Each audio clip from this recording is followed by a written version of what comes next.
Good morning, real estate. Another day for site inspection for another new listing here in Owano, Alegria, guys, Regal del Norte. So, i-virtual tour tamo sa sulod sa balay. Guwapa kay nga balay. Apil na ang gamit ani nga pagka baligya. So, mo ni ang terrace niya.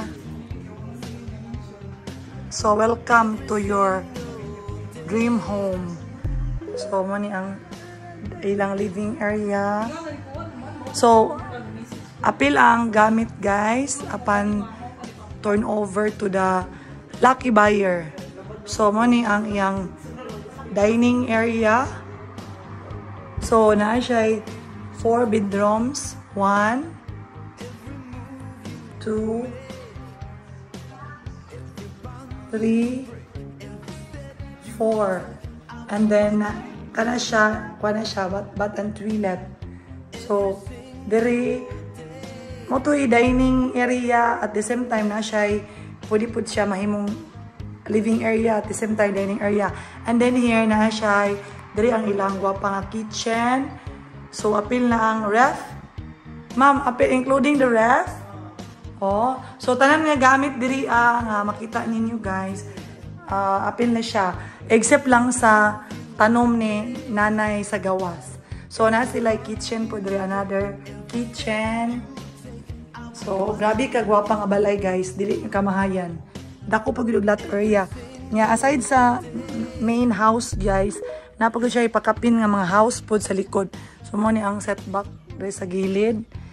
Na kani siya, apil ni siya. Diri na extension. Tapos na pod. Okay ra nay. Tapos na ibalay duha siya ka balay-balay sa likod ka pwede mapuy-an pod. Pwede ka makatanom-tanom, garden.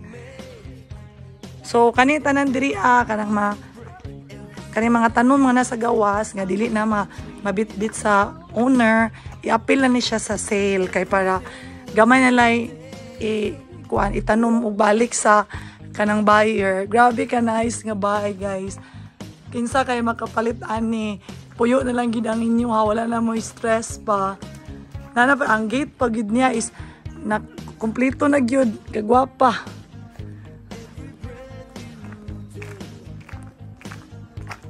So guys, if you are interested, just message me.